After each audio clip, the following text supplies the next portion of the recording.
Hey guys, welcome to a new video. Today we're not doing a live stream. I had some prior engagements, and so we're doing a QuinBoxed with items we need for the next live stream. Hey, and if you watched the last live stream, I already hinted to this. This isn't a lot of packages, but there's some interesting stuff here. So let's get right to it. Don't forget to start your own music if you like hearing music during these things. And if you don't, well, then it's not there.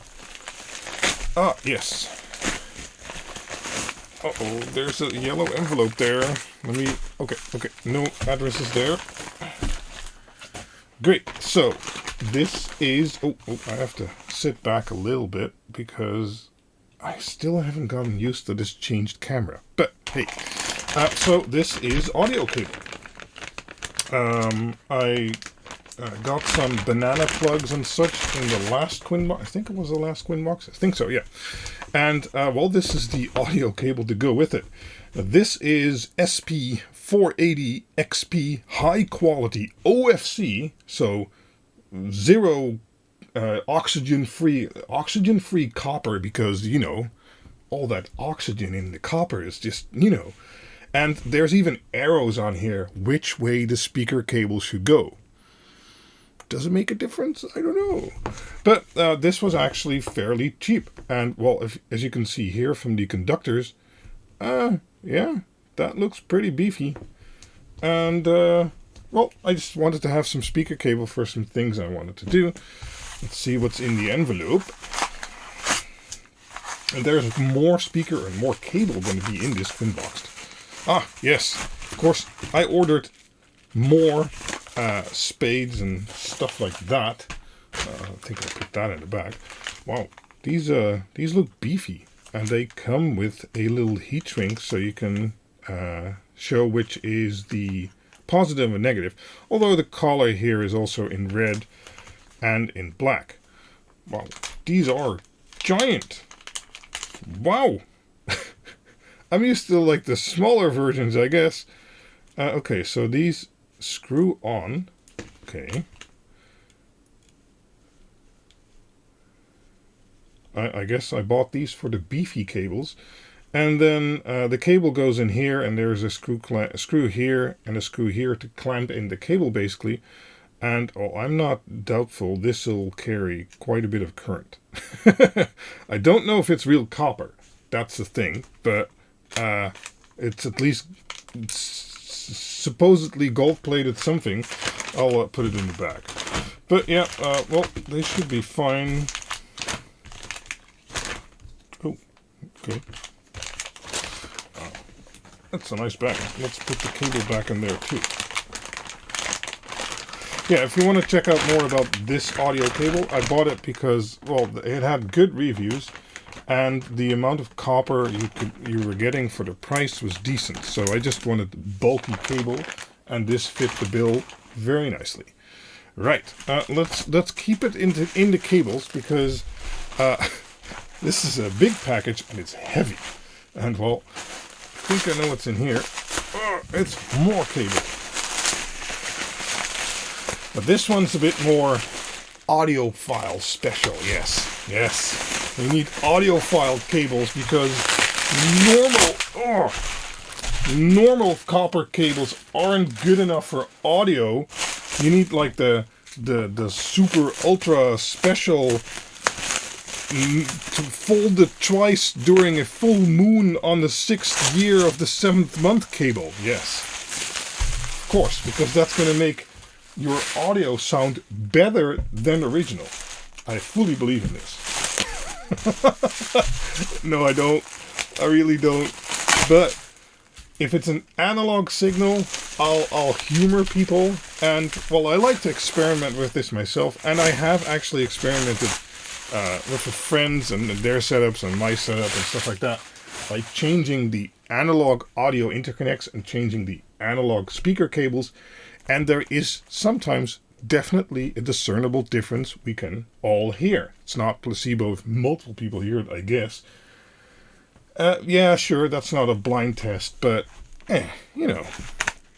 So this type of cable is a very different style. It has less copper than the other one, but it has all kinds of strands. And you could say, but why aren't you just using Ethernet cable? Sure, that would have been an option, and some do. But I like the composition of this cable, and as you can see, this one actually has a lot more conductors.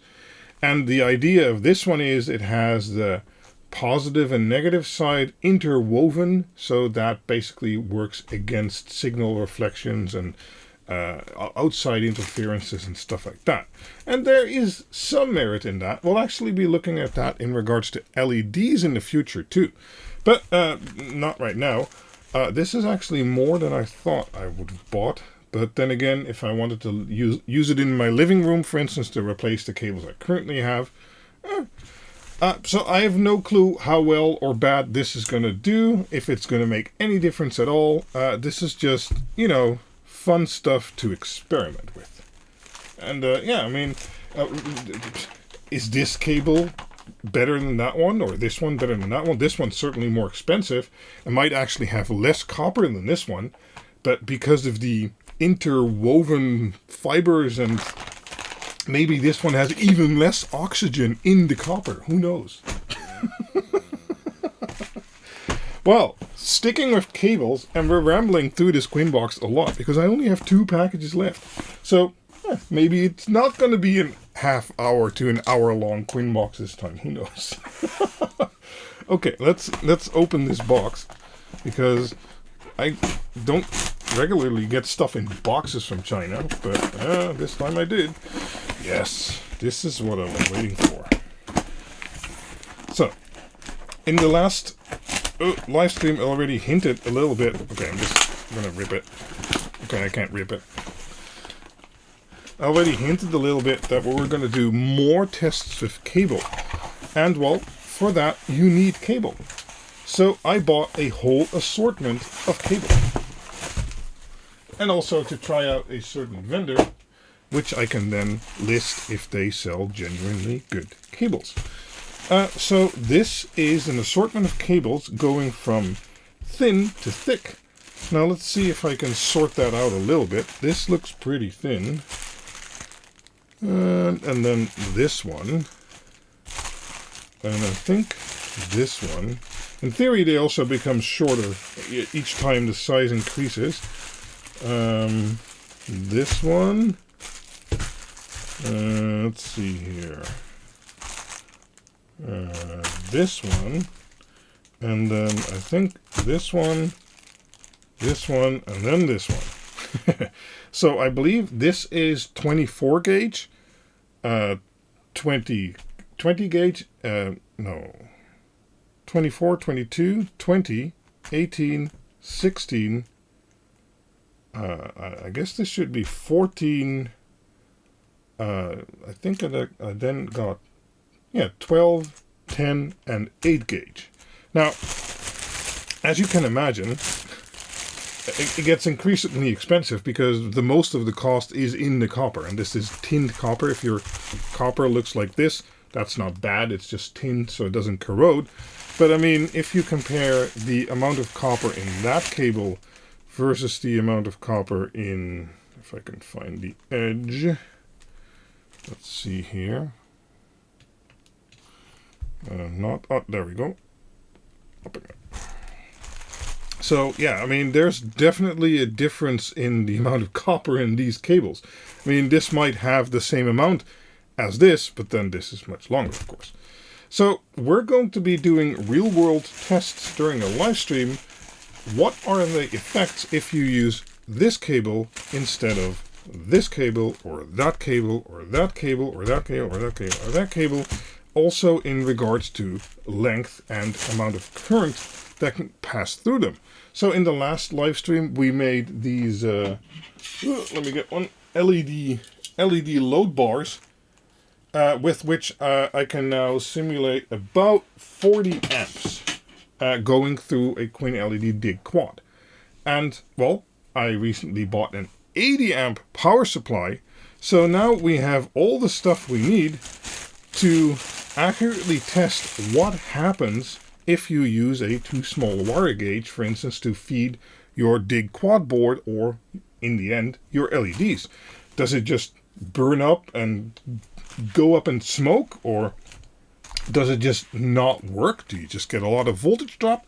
Who knows? Well, I kind of know, but it's fun to look at these things, and I have a fluorothermal camera so I can measure the temperatures of the cable. And in the last live stream, we already saw that approaching 35 to 36 amps, even though we had dual 15 gauge cables, those were getting 60 degrees, and the voltage drop for 20 centimeters, 20 centimeters, something like that, from the power supply to the dig quad board was dropping 0.4 volts almost. That's not what you want, because then it still needs to go to your LEDs. So anyway, we are going to do lots of more testing with that. I'll have this vendor listed. I'll do a quick burn test to see if it's actual copper and not CCA. I'll do that on all these cables. But if you don't see any special notes in the comments, then they at least passed the burn test that it's copper and not CCA or copper-clad aluminium and stuff like crap like that. And then I'll list this seller, and it looks good cable. I like getting silicone cable instead of PVC. It's just a bit more flexible. It withstands higher temperatures and stuff like that. Right. I keep babbling. So this package is to go with the last package, but then we always save the best thing for last. So this is, and I know what's in here because I peeked and I can see the tracking number. These are, if you can see, C245. C245? What's C245? That is the name of a standard. Well, that didn't work. Maybe I should use the other side. Nope. Okay, maybe I should just jam my finger in there. I don't know. Right, this packaging sucks. Okay. It's the name of a standard for soldering tips. So that's the JBC C245 standard. This doesn't go there. And I bought several different tips. For instance, this is a pretty beefy, I think it's a 5mm tip to do things that need a high heat load capacity to solder them. And of course, you're wondering, but didn't you don't have a JBC soldering station, correct? That is correct. And I also didn't buy one, but I did buy this box. And I'm not sure what. Oh yeah, it is actually from Aixun, I think. Interesting. Anyway, I bought it on Aliexpress, and this is. Let's see if there's a proper way of opening this. I don't think so. No, I'm just gonna open the box. This is my new soldering iron, or well, yeah, I'm gonna test it. But SDG Electronics, that's a different YouTuber. He made a review of it. He's been reviewing a lot of soldering irons lately, and he reviewed it very favorably. And you guys have been commenting that my soldering iron wasn't up to snuff, and I kind of agree with that. It's a few years old, and it's old technology, and yeah. So I bought this thing after he did a review of it, and I'm not sure if I'm gonna make a review. Oh no. See, I'm not good at unpacking things. I'm not sure if I'm going to make a review of it, but why doesn't this want to come out? That's stuck to the tape. Get out of the box. This is an unboxing. You should get out of the box. There we go. Okay. So, I bought the Aixun T3A Smart Soldering Station. This is a 200 watt soldering station which takes C245 cartridges. So, oh yes, and remote PC upgrade. This is very important for your soldering station. I don't know why, but yeah, but 200 watts. I mean, my current station is an 80 watt, but then it uses a ceramic core with those little tips and stuff like that. So it's never really able to deliver or sustain that, and I've already changed the heating element once or twice, and you know, I thought, okay, let's do a nice upgrade. And I've looked at JBC stations, and I've wondered if they were worth the money, like $500 investment, something like that. But I kind of resisted against it. And then I saw this thing, and it basically takes the same tips. So you get the same performance, in theory, for much less of the price. And now I've destroyed this box, but I also don't know how to open it. Oh, there we go. Right, so let's see what's in here. We got a power cord, which is for the wrong country, but that's fine because this is just a normal power cord, and I have hundreds of those. I don't even know for what country this is, but whatever. Okay, we got a soldering handle for, you know, inserting the tips and stuff like that. Oh, we got a converter block. I hate these things, so we're not going to use that. And let's see here. We got a connector thingy. Okay. Oh, yes, we got a stand. And the connector thingy is probably for the stand to allow for sensing if the soldering iron is in the stand. Oh, we got a little sponge thingy. Sure. Okay. And then we got 3 soldering tips, which are also clones of the 245 standard, basically. So, looking at the station itself, it has a big color TFT screen. I guess we could turn it on real quick. Nice buttons, encoder. This is where your iron goes. And then on the back, we have 24 volts out. Okay, 8 amps. Did we get a power supply? Oh, no, wait. We don't need a power supply. It's in there, of course. Duh. That's why the IAC cord is there. Okay, and the in port 1, I believe, is for, for connecting to the base so that, here it goes. So that it has the iron resting detection, basically. It has a fan shroud, but SDG Electronics already said there's no fan in there, and I don't see a fan either. So they've probably reused a generic housing, which I can understand doing manufacturing myself. Warning, high voltage inside. Okay, I wasn't planning on opening it. Let me see if I can quickly turn it on, because it's, it's interesting to see.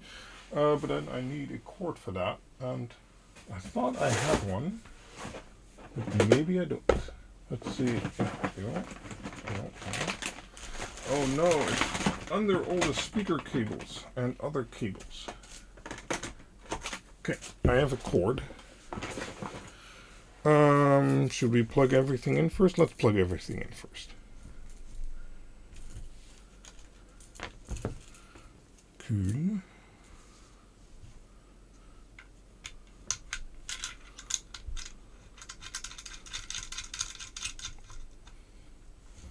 Okay, let's plug this in here. My socket's still turned off, so that's no problem. And then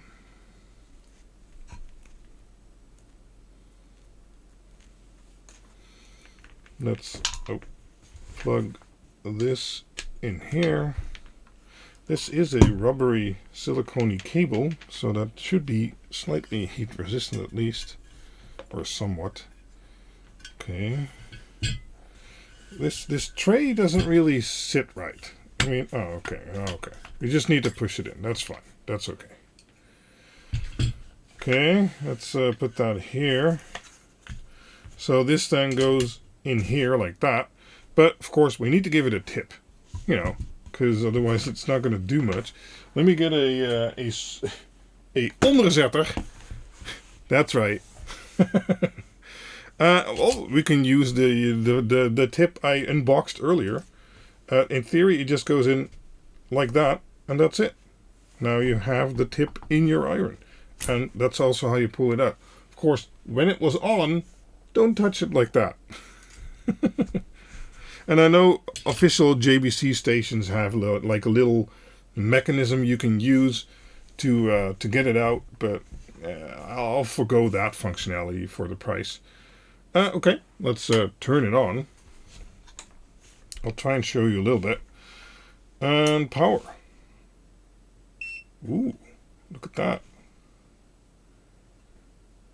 Interesting. So it's detected the T245 tip, and it's set to, I don't know what it's set to. So if I take it out, power. Oh wow, I see it drawing, oh, it's working. I saw it drawing 180 watts from the socket. Okay, so now the tip is 350 degrees almost instantly. Let's put that back. Okay. It noticed it was put back. Cool.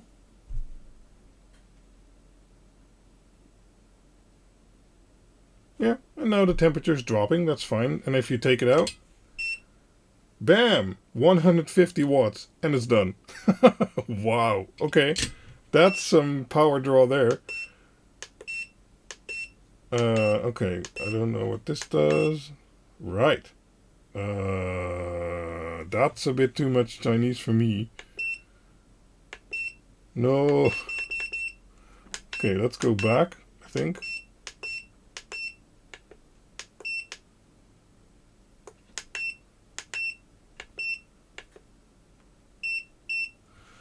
Two buttons? No.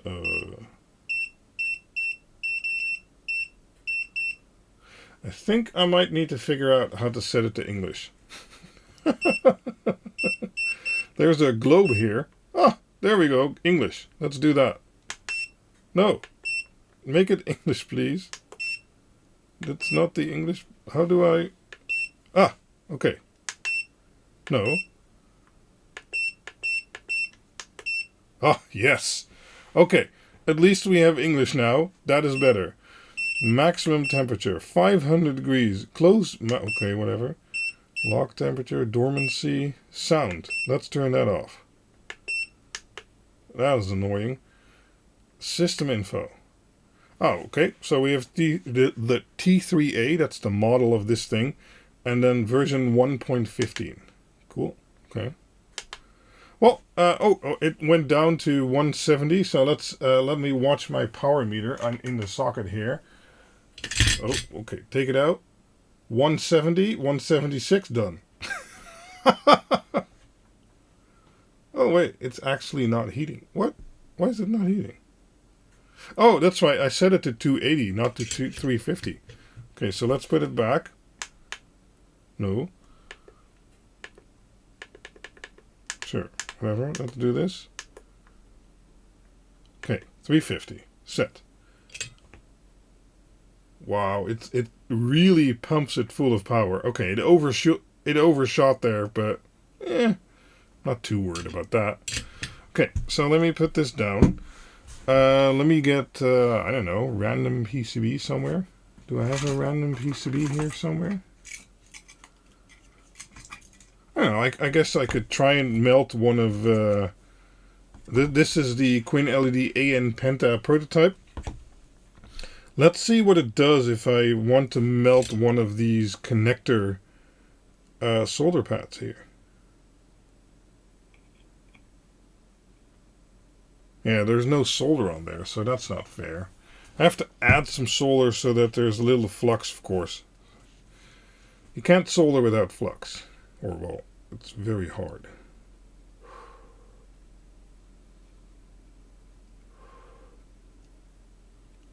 Yeah. Wow. That makes short work. Oh, wow. Okay. It actually also melted this one. Oh, yeah. That made short work of that. Holy shit. I must have spent minutes soldering this with my other iron.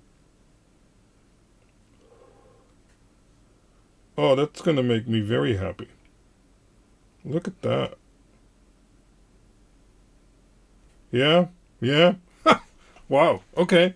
There's a lot of smoke there. Okay, I don't have anything to wipe it off right now. And let's just put it in its base. There we go. So, as far as QuinBoxes go, this one had very little packages, but very interesting ones. the initial impression of this soldering station is like, wowza, that's a very big difference to what I had. And what I had was about the same price 5 years ago, so damn. And well, I've got all these different tips and stuff like that. And if you buy the fake ones, and this is actually a fake one. This is, you know, this one came from that brown packaging. They're not too expensive. I'm really impressed. It heats in seconds. Damn. Anyway, yeah, cable and soldering iron QuinBoxed done. Thank you for watching, and well, I hope to see you back in the next video, in the comments of this video, or the next live stream. Bye-bye.